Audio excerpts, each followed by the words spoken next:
첫 주 참 의미 있습니다. 2026년 우리가 한 해 한 해 보냈지만 두 번 다시 올 것 아니거든요. 그런 인생을 살고 있다는 거 아셔야 됩니다. 그러니까 우리가 하루하루 산다는 것은 막 살아서 될 일이 아닙니다. 아무런 의식 없이 살아서도 안 되고요.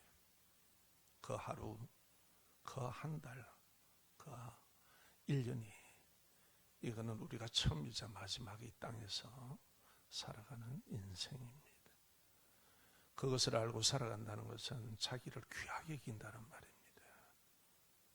말씀과 성령 안에서 신앙의 성품, 믿음으로 사는 성품을 잘 다듬으시고 그렇게 살아가셔서 복되기를 원합니다. 자, 신앙의 비전 우리 한번 따라합시다. 신앙의 비전. 예.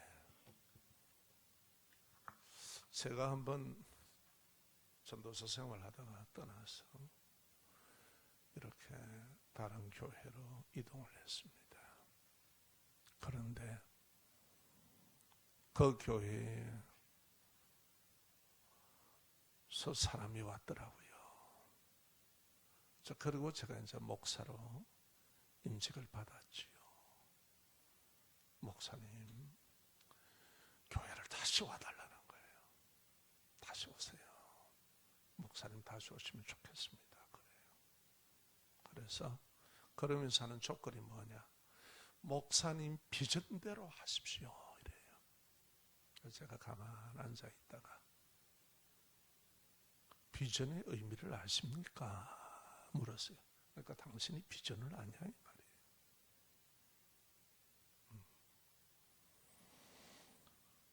그리고 제가 한 말이 저는 한 번 떠난 교회는 다시 돌아가지 않습니다. 새로 오시는 목사님 모시고 신앙생활 잘 배우시라고, 그래서 신앙하시라고 그렇게 말씀드리고 돌려보낸 적이 있습니다. 여러분, 신앙의 비전이라는 것은 뭐냐? 오늘 설명합니다. 우리가 세상에서 비전 많은 소리를 듣습니다. 그러나 여러분, 신앙의 비전을 가지셔야 됩니다. 우리가 신앙인으로서 이 땅에 사는 것은 신앙의 비전입니다. 아멘. 내 욕망을 이루고자 하는 것은 비전이 아니고, 다 그래도 내가 신앙의 비전이 없다면 그거는 아무것도 아니죠. 신앙의 비전이라는 것은 내 신앙이나 교회가 미래에 도달하고자 하는 장기적인 목표입니다. 아마 2월이 되면은 교회가 새로운 발표가 있을 겁니다. 그러니까 내 신앙이나 교회가 앞으로에 도달하고자 하는 장기적인 목표다라는 말입니다. 그러면은 이 비전의 목표는 무엇인가를 하는 것이 아닙니다. 우리는 뭔가 비전을 이루기 위해서 뭔가를 이렇게 해야 되는 것으로 아는데, 여러분 신앙생활 그렇게 하는 건 아닙니다. 변화받지 못하고 그렇게 하면요 좌충우돌이고요. 굉장한 자기 신앙생활에도 문제가 오고, 그리고 교회도 문제가 생겨요. 그래서 신앙생활은 잘 배우세요. 당신이 안다고 하는 게 아는 게 아니라고요. 진리는 그렇게 가벼운 게 아닙니다. 자, 무엇을 하는 것이 아니라 성경적인 나의 신앙 성품, 내 신앙 성품이 성경적이어야 됩니다. 성경적이지 못하다 하면 그 성품은 날려야 됩니다. 성경적인 나의 성품, 그리고 신앙인다운 내 삶의 방향성을 말합니다. 내가 신앙인다운 삶의 방향성을 가지고 그걸 추구하는 거예요. 신앙인다운 나의 성품을 목적하고 목표하고, 신앙인다운 내가 정말 내 삶의 방법, 내가 생활의 방향성이 신앙인다운 그 방향성으로 가는 거죠.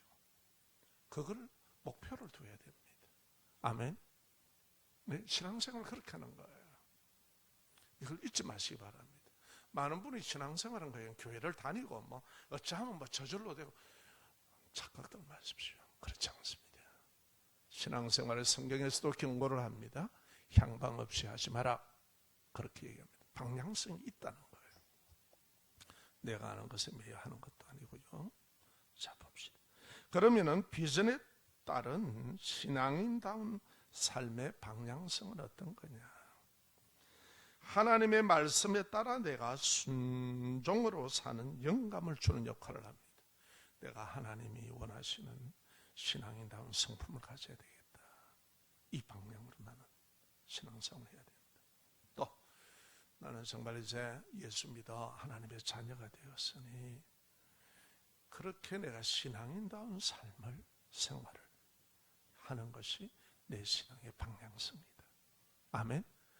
이렇게 내가 딱 마음을 가지고 의식을 가지면요, 반드시 성경을 읽거나 하나님께 기도하거나 관계 속에서 이러한 비전이 내가 하나님의 말씀에 따라 순종해서 살아가는 영감을 주는 역할을 합니다. 아, 이렇게 살아야지. 아, 이런 내가 성품이 되어야지. 할렐루야. 그 마음을 보시고 그런 영감을 주신단 말이에요. 할렐루야. 성령의 감화감동이 있다는 얘기예요. 영감이라는 말은. 자, 그런데요, 우리의 인생에는 늘 위기가 있습니다. 위기는 믿음의 비전으로 이끄십니다. 따라합시다. 내 인생의 위기는 믿음의 비전으로 이끄십니다. 여러분 어떻습니까? 여러분의 생활 속에, 삶 속에 위기가 있습니까? 어려움이 있습니까? 힘듦이 있습니까?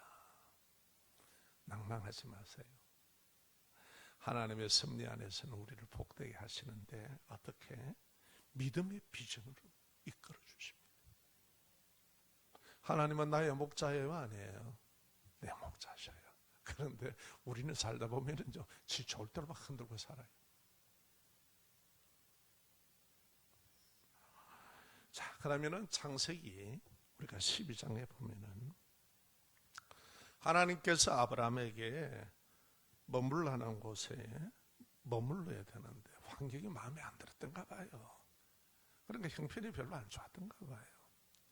그러니까 환경이 어렵고 그래서 그 머물라는 곳을 떠나서 애굽으로 데려갑니다. 그래 애굽에 곡창지대니까 거기는 환경이 좋으니까 하고 내려갔는데 그곳에서 마누라 뺏깁니다. 아내를 빼앗깁니다. 자기가 살고자 하니 그 당시에 그 문화 속에 어쩔 수 없이 아내를 내 누이라 얘기를 했단 말이에요. 그러니까 바로의 신하들이 딱 외부에서 보니까 누이라 하는데 잘생겼거든. 그러니까 왕 앞에 잘 보이려고 소개를 해서 데려온나 이런 거예요. 빼앗긴 거예요. 물론 결혼을 하니까 지참금은 많이 줬겠죠. 그런데 그게 어떤 의미입니까? 마누라 팔아먹은 의미 아닙니까? 그렇죠? 그걸 복이라 할 수 없죠. 우리는 뭐 돈 좀 생기고 뭐 생기면 참 다 복복하는데 그게 복이 아니라 그건 참 저주죠. 자, 그래서 자기 종을 대로 더 설거리다가 방향성을 잃어버렸습니다. 머물라는 곳에 머물지 않고 가야 되지 않을 곳을 갔습니다. 하나님께서 개입하셔서 애굽에서 꺼내어 주시자 곧장 하나님이 머물라는 장소로 돌아오는 것을 우리가 봅니다. 창세기 12장 꼭 성경 읽으세요. 그래 은혜가 됩니다. 하나님이 내 인생을 어떻게 움직이시는가, 내 인생에게 어떻게 역사하시는가, 그게 다 나타나 있습니다. 하나님이 하시는 일이. 예. 그런데 그곳은 어떻습니까? 이미 아무 사람이 없는 곳이 아닙니다. 우리를 막 광활한 땅에 아무도 없는 곳에 그래 살아라 이러면 얼마나 좋겠습니까? 우리가 살아가는 것이 복잡합니다. 네. 그것은 불신자들이 득실됩니다.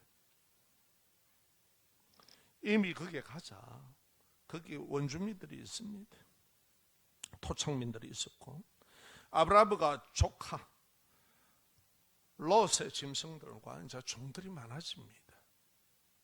하나님 앞에서 머물라는 곳에 머물고 순종하면은 하나님이 복을 주시거든요. 차츰 이렇게 역사하시니까 이제는 점점 많아지는 거예요. 수를 다 하게 되지요. 그러니까 어떻습니까? 땅이 협소한 거지요. 초지가 협소한 거죠. 일하는 종들이 서로 싸움을 합니다. 이건 뭐 며칠이 멀다고 붙어서 싸우고 하니 아브라함이 참 보기에 말이 아닌 거라. 그렇지 않습니까?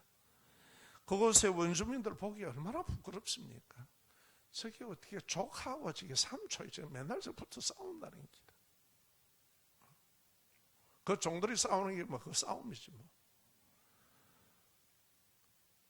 고생을 해서 여러분 멀리 와서 삼촌과 조카인데 왜 저리 싸우냐 하지 않겠습니까? 하나님께서 언약의 말씀을 그 비전을 아브라함에게 주셨거든요. 창세기 12장에 보면. 그런데 가로 열고 닫고 미래라고 되어 있습니다. 너는 큰 민족을 이루고 미래에 너는 이름이 유명하게 되고 또 복을 주시는데 너는 창대하게 될 것이다. 땅의 모든 족속이 너로 인하여 복을 받는다. 자, 이것은 우리가 미래에 신앙생활을 하면서 우리가 달성하고픈 신앙의 이상적인 형태지요.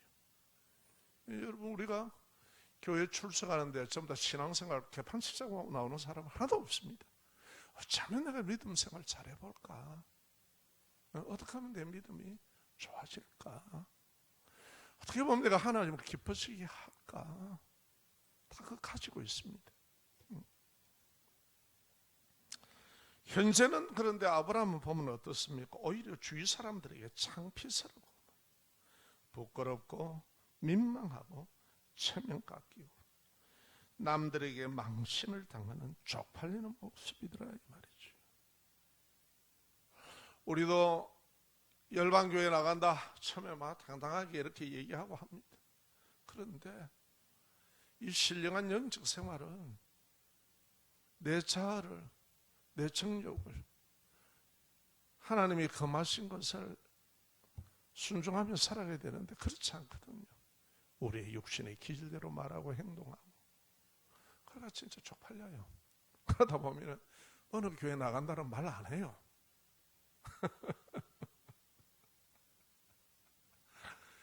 참, 그 신앙은 우리가 성숙해져 가야 되는데 시간이 필요로 하죠. 자, 그래서 어떻습니까? 이런 비전을 주셔도 감당할 신앙 성품이 안 되는 거예요, 우리가. 맞아요, 틀려요? 지금 아브라함과 롯은 그래요. 하나님께서 이렇게 너는 될 거다. 그러면 얼마나 우리가 낭망합니까? 내 꼴이 말해야 아닌가라. 낙심하지 마시기를 부탁합니다. 그럴수록 하나님 앞에 나와서 내를 인정하세요. 하나님, 나는 도대체 이 땅으로 살아가면 되겠습니다. 고쳐주세요. 아멘. 뭐 내가 괜찮은 것처럼 얘기해요. 그러지 마세요. 하나님은 예수님을 우리를 고치시려고 이 땅에 오셔서요. 아멘. 예. 그래서 어떻게 합니까? 이 비전을 감당할 신앙의 성품이 되지 못하니까 위기를 맞게 됩니다. 이러한 축복을 언약으로 주셔도. 아브라함은 이제 결단을 합니다. 어떻게 합니까? 롯아, 온 땅이 있는데 네가 먼저 선택하고 떠나라. 근데 아브라함은 기도 안 했겠습니까? 그렇죠? 하나님이라 도저히 안 되겠습니다. 어쩌면 좋습니까? 근데 하나님이 아무 말도 안 하셔. 그러니까 아브라함이 그렇게 얘기합니다. 먼저 선택할 권을 롯에게 줍니다. 롯은 삼촌의 환경과 형편을 우선시하고 이집트로 가서 당하는 것을 지도봤잖아요. 그 꼴을. 맞아요, 안 맞아요? 그랬죠. 옆에서 뻔히 봤다고요.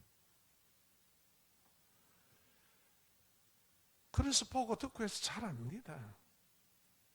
그러나 조카 롯은 신앙의 선택보다는 물과 초지가 좋은, 야 앞으로 열렸다 됐다 사업 잘 된다 목축업 잘 될 거다, 눈에 보이는 것, 환경과 그 좋은 환경을 보고 선택하고 떠나버립니다. 여러분, 신앙인은 안 그렇습니다. 살아가는 패턴이 다릅니다. 이를 살면요 뻔뻔히 깨집니다. 미리 얘기 드립니다.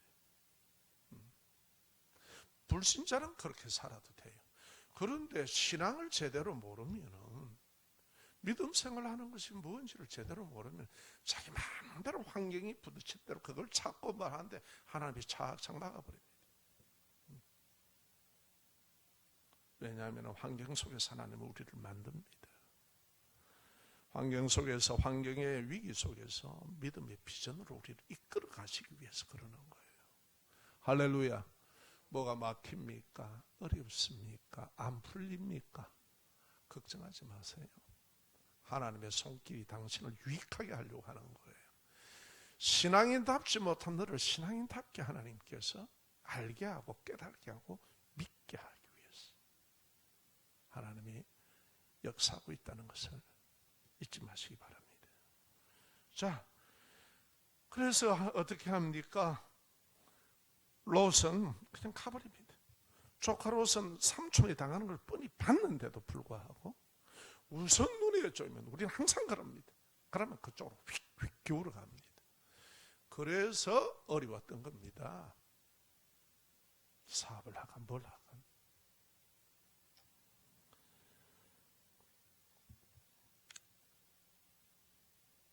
창세기 13장 10절 한번 봅시다. 우리 함께 읽읍시다. 하나님께서는 미리 기록해 놓습니다. 미래에 대해서 예언을 합니다. 그런데 롯은 우선 현실 속에, 우선 보기 좋고 아름답고 되겠다, 성취욕에 따라서 그냥 움직입니다. 그런데 하나님은 그렇게 얘기 안 하십니다. 우리는 그렇게 항상 움직이거든요. 그렇게 움직이는 거 아닙니다. 하나님께 기도하세요. 하나님이 원하시는 게 뭔가, 왜 어려움이 이런 것이 있는가 내게. 그래서 그걸 두고 하나님 앞에 질문을 하고, 내가 도대체 어떤 방향으로 지금까지 믿는다라고 하며 살아왔는가, 이게 과연 하나님이 원하시는 모습인가. 성경이 다 나와 있어요. 자, 다 함께 읽겠습니다. 이에 롯이 눈을 들어 요단 지역을 바라본 적 소알까지 온 땅에 물이 넉넉하니 여호와께서 소돔과 고모라를 멸하시기 전이었으므로 여호와의 동산 같고 애굽 땅과 같았다. 너무 좋더라 이 말이에요.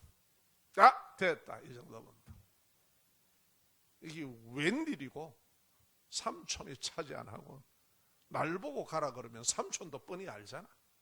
뻔히 알잖아. 같은 목축업을 하고 알잖아요. 그렇죠? 그런데 아브라함은 딱 그 이후로 애굽에 내려가서 혼나고 난 다음에는 그러는 거예요. 왜 하나님이 그 공경에서 말씀을 안 하실까요? 왜? 이유가 있습니다.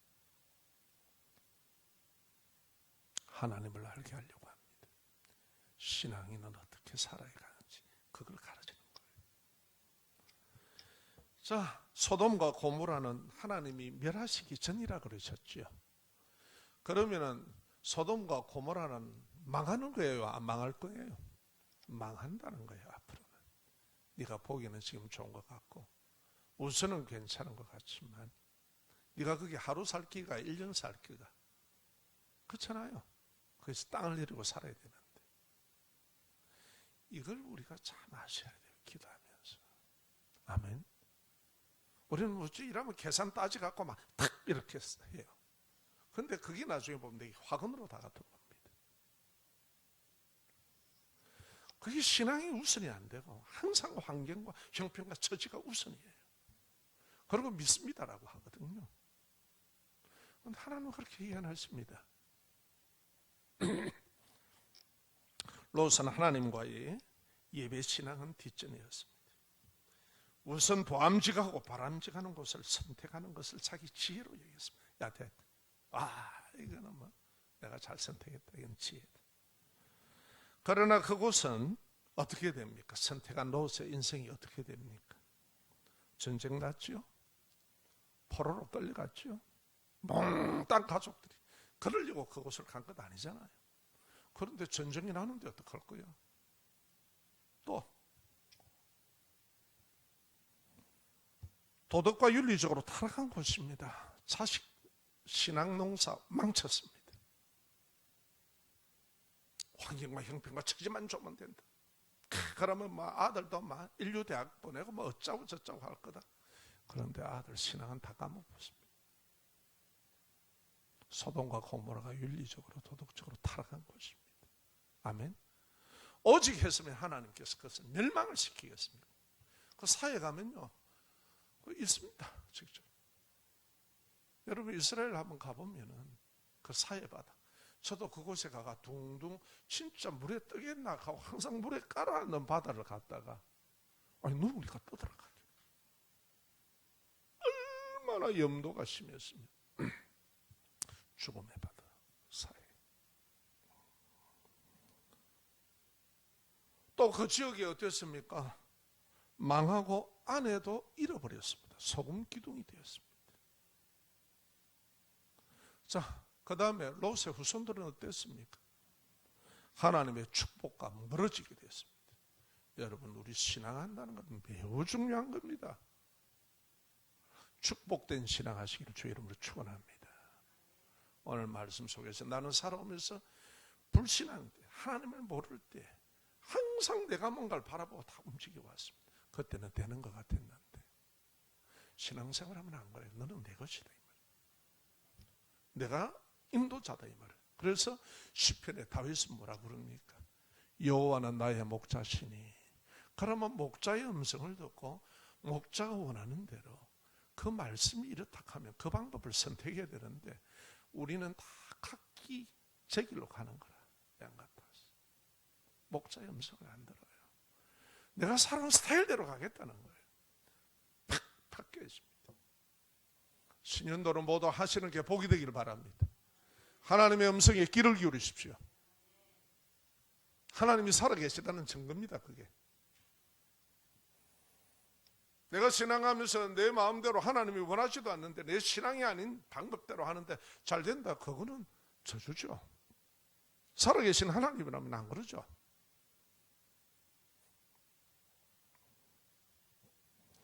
참 따라합시다. 하나님의 비전은 믿음의 방향성으로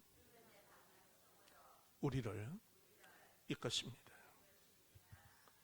우리의 신앙의 비전은 무엇을 하는가가 아니라 신앙의 방향성을 분명하게 하는 겁니다. 그걸 하나님이 지금은 우리에게도 똑같이 가르칩니다. 아브라함이나 다름없습니다, 여러분. 아브라함만 뭐 이랬지, 뭐 고대 천만에 지금도 하고 계십니다. 지금 당신을 그렇게 하고 있습니다. 자꾸 그 방향성을 모르고 그 방향성으로 가지 않을 때는 하나님이 계속 크레임을 걸어 돌립니다. 아멘. 방향성으로 이끄십니다. 어디로 나가야 할지 알려주는 삶의 나침판. 하나님의 비전은 믿음의 방향성으로 이끄시는데 비전은 어떻게 나가야 될지 알려주시는 삶의 나침판, 목표 설정의 기반입니다. 왜 아브라함이 선택권을 롯에게 주고 가나안에 있다가 헤브론 지역으로 옮겼을까요? 하나님께서 물말라는 곳을 마음대로 떠나서 애굽으로 갔던 인생의 쓴맛을 아브라함은 철저하게 봤습니다. 얼마나 창피스럽습니까? 마누라 다 뺏기고 아내 빼앗기고 욕 들어먹고 니 인마 사기꾼아 이거 인마 그럴 수가 있나? 니 도대체 이 사람은 여호와를 신앙하는 너것이는 누구고? 욕 먹잖아요. 우리가요 사회생활을 잘못하면 아이고 저게 교회 다니는데 그런데 예수 믿는데 그런데 욕 먹는 거예요. 참된 믿음은 눈에 보이는 환경에 따라 자기 형편과 감정의 좋은 대로 안 합니다. 하나님이 인도자시고 하나님이 능력이시기 때문에 그래 안 합니다. 믿음 있는 사람은 안 그럽니다. 하나님 말씀에 순종하는 신앙이 우선입니다. 따라합시다. 하나님의 말씀에 합당한지 맞는지 부합한지 그게 우선이에요. 그러면 안 망해. 그럼 돼요. 우선 어려운 것 같아도 그 예가 분명히 있습니다. 여러분 깜짝 놀랄 일입니다. 창세기 12장 1절 딱 보세요. 하나님께서 아브라함을 부르실 때 뭐라 그러는가 잘 보세요. 친척과 아비 집을 떠나라 그랬어요. 친척을 달고 가라 그랬어요. 롯은 족합니까 아닙니까? 친척입니까 아닙니까? 달고 그때까지도 있은 거예요. 그래서 하나님의 언약의 말씀대로 롯을 떠나 보내게 합니다. 하나님 떠나 보내게 합니다. 신앙생활은 인간적인 정의나 사사로 매매는 것이 아닙니다. 하나님의 말씀을 딱 기준해서 그 안에서 살아가는 것. 할렐루야. 육신적인 게 아닙니다. 유일한 피조물인 조카로서는 좋은 환경을 선택해서 아브라함의 곁을 떠나버렸습니다.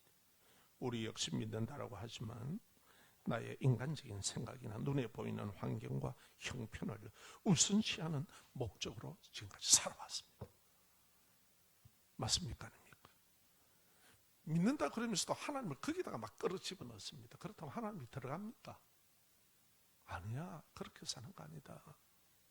아멘? 오히려 크레임을 걸죠.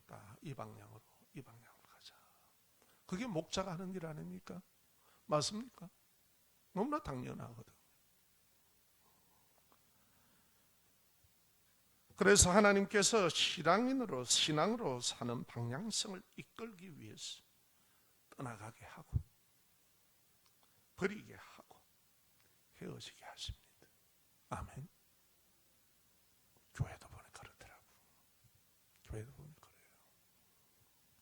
자, 마지막입니다. 하나님은 아브라함에게 신앙의 동기를 부여하십니다. 따라합시다. 하나님은 신앙의 동기를 부여하십니다. 낭망하지 마십시오. 막히고 이러면 와 이렇노 싶고 하나님은 살아계시나 싶고 살아계시오. 딱 주시하고 계십니다. 아브라함에게 그때까지 말 한마디 안 하십니다. 딱 가만 두고 보십니다. 왜? 믿음의 삶을 살도록 하기 위해서 그래요. 하나님을 깨닫도록 하기 위해서 그래요. 살아계신 하나님이십니다. 창세기 13장 14절에서 17절 다 함께 시작. 롯이 아브라함을 떠난 후에 여호와께서 아브라함에게 이르시되 너는 눈을 들어 너 있는 곳에서 북쪽과 남쪽 그리고 동쪽과 서쪽을 바라보라. 보이는 땅을 내가 너와 네 자손에게 주리니 영원히 이르리라. 내가 네 자손이 땅에 티끌같게 되게 하리니 사람이 셀 수 있을진데 네 자손도 세리라. 너는 일어나 그 땅을 종과 횡으로 두루 다녀보라. 내가 그것을 네게 주리라. 아멘. 이 본문 말씀은 제가 신대원 때 설교 실습 시간에 했던 설교라 잊어먹지는 않아요. 그때 어려웠을 때 하나님께서 말이지 주의 종을 부르셨으면 막 확 열어줘야 될 거야. 내가 뭐 다 버리고 쫓았는데 와 이래 교육에 집사락하는 게 속을 썩이고 엉망진창이고 남을 괴롭히고 이러노. 내가 이거 하나님에 대해 하고 싶어 한다 했습니까? 하나님이 은혜 붙잡혀서 항복해서 내가 지금 하는 거지. 그런데 막 너무너무 힘든 거예요. 그래갖고 제가 설교한 적이 있어요. 참 철부지지요. 자, 그렇게 싸우고 난리칠 때 하나님께서 다 침묵하고 계셨어요. 말을 안 하셨어요. 우리가 막 어려움 당하고 막 내가 막 힘들고 이러잖아요. 하나님께서 야 이렇게 해주면 얼마나 좋아요. 그럴 때 가만히 지켜보십니다.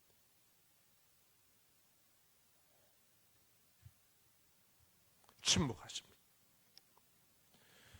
하나님께서 눈에 보이는 좋은 환경을 버리게 하고 롯이 떠난 후에 힘이 쫙 빠졌습니다. 이걸 원어를 찾아보면요, 머리가 얼마나 낭망이 되고 했으면 피부치라고는 유일하게 조카로도 하나밖에 없잖아요. 그렇죠? 근데 그것까지도 결별이에요. 그 이방인이 덕설 이루고 사는데 어느 한 목사님이 얘기를 합니다. 미국에 갔는데 같은 동기 목사를 갖다가 미국의 뉴욕 한복판에서 만난 거야. 와, 이거는 로또보다 확률이 더 높아. 두 사람 다 한국에 거주하는 사람이야. 근데 어떻게 가갖고 미국 항복판에 뉴욕에서 만납니까? 지금도 그 이야기야. 그건 너무 신기하다.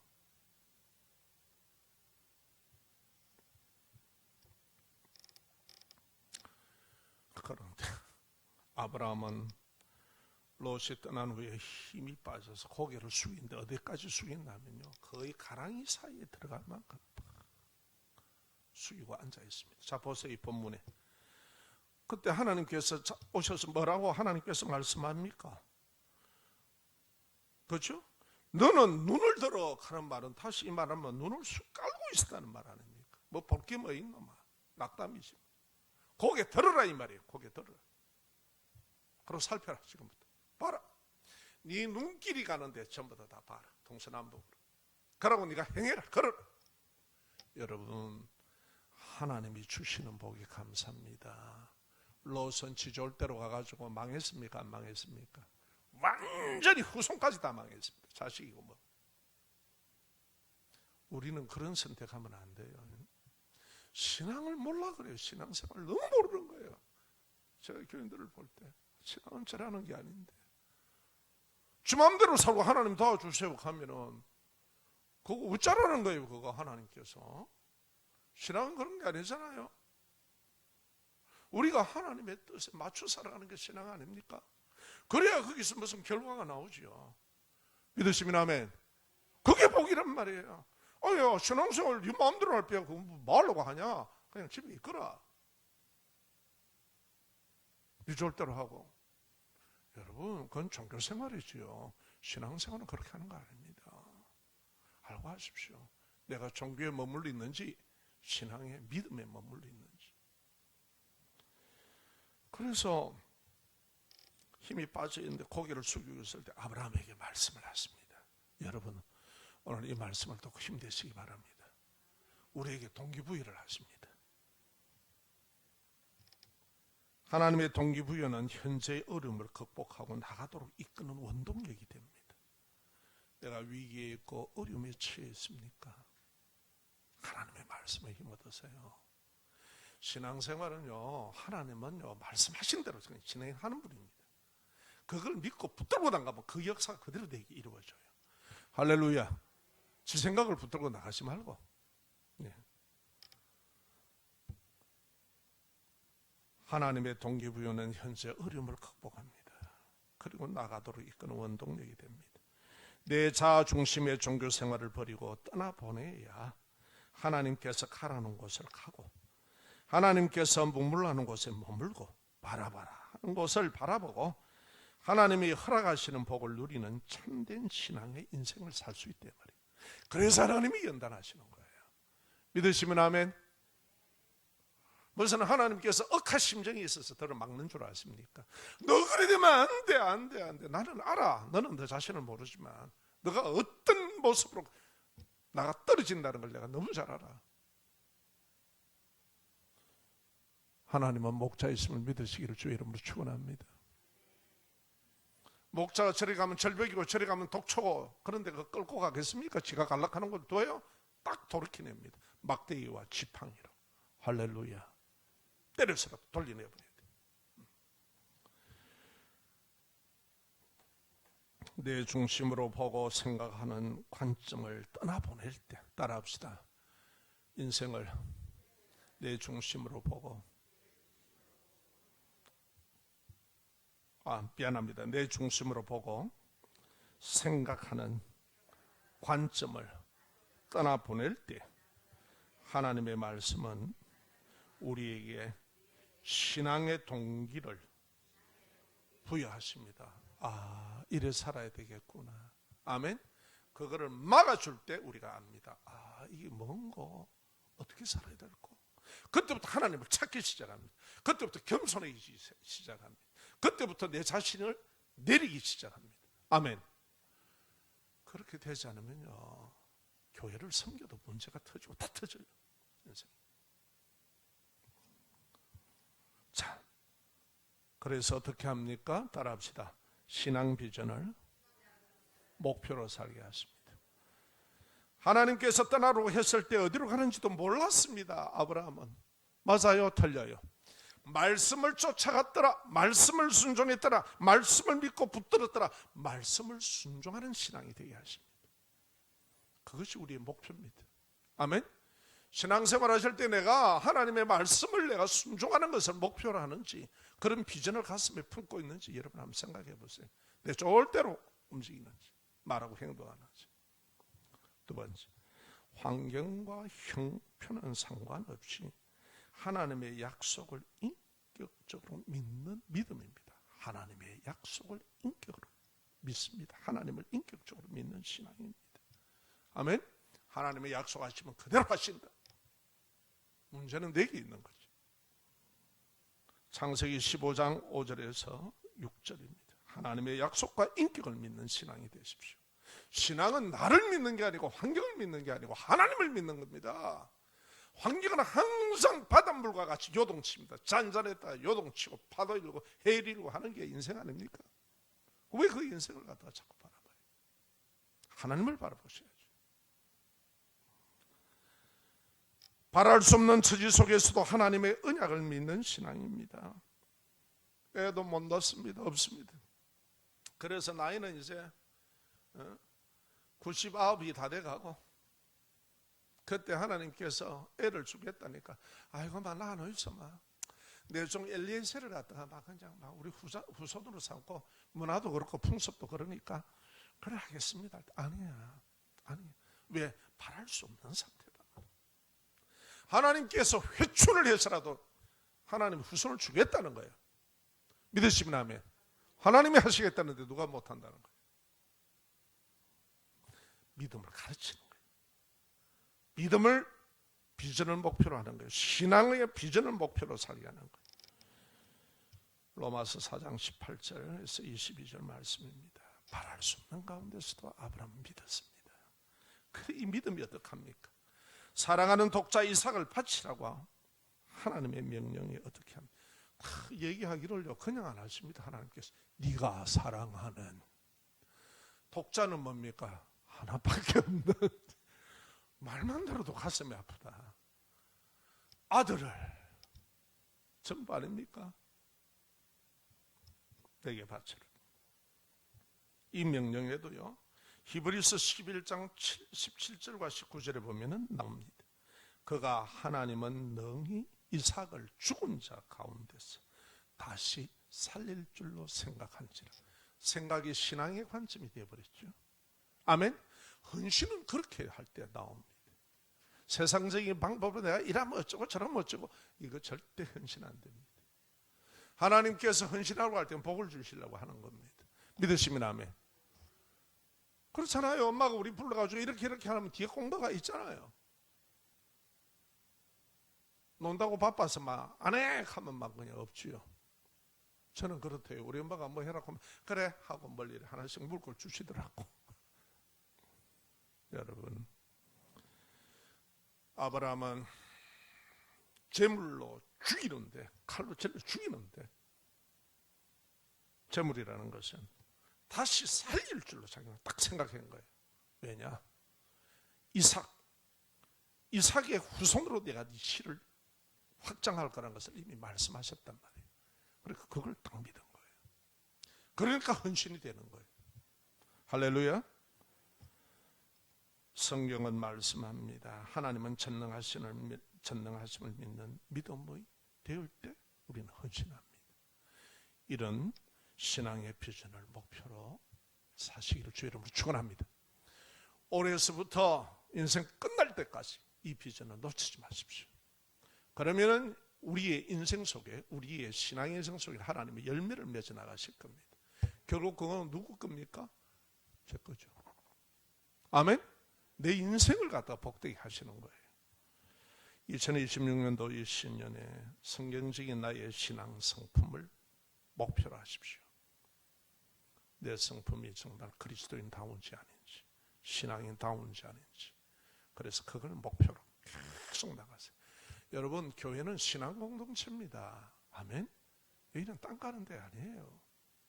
내가 어떻게 하나님 앞에 신앙인격으로 살아가는가, 예수의 성품을 닮아 살아가는가. 둘째, 신앙인다운 삶의 목표와 방향성을 비전으로 품으셔야 됩니다. 내가 정말 인생 살아가는 내 목표가 내가 신앙인다운 생활을 하는 게, 이게 내 삶의 목표고 내 방향성입니다. 이건 하나님이 기뻐하시거든요.